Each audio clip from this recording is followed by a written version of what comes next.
Hello everyone, I'm back. Hello everyone.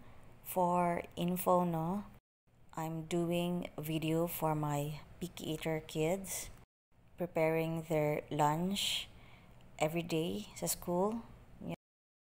Preparing also their snacks. Pang 9 days na ni siya na ako na video. And my 1 to 8 na video is in my personal account. I have decided to continue it sa page nako and much better tingali. Kay daghan ang makarelate or marami yung nakaka-relate, diba?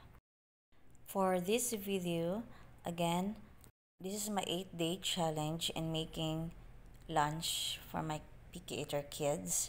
And right now, I'm cooking kanang chicken tocino.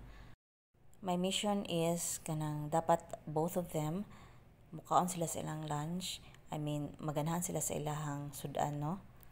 And that mangaon jud sila. Kay usahay kani akong ikaduha. Di jud mo kaon, gamay ra king kaonon, especially kung di siya ganahan sa sudan. Kay usahay man good my other kid ganahan siya, then my other kid dili pud ganahan. So dapat both of them should like kanang usa ko i-prepare para gid sila mangaon. So that is my mission.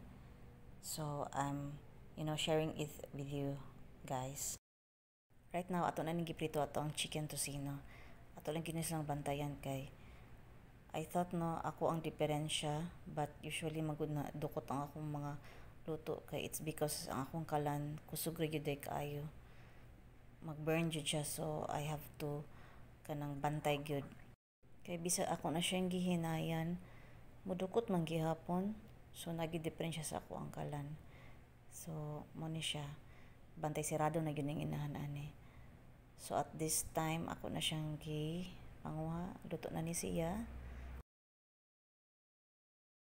For this part, I'm trying to make kanang funny faces and kanang magbutang ko og kuan sa ilahang art sa ilahang mga rice,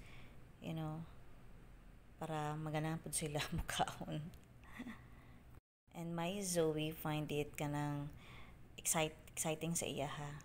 And she's kanang always requested it to me. So ako na siyang carefully segregate. Kaya ang kang Sophie dapat mas humok, and then ang kang Zoe sad kay crunchy. So lahi gid sila gusto. Ang isa ganag humok-humok, ang isa ganag crunchy. So it's a big challenge, guys. Please watch my next video. Thank you.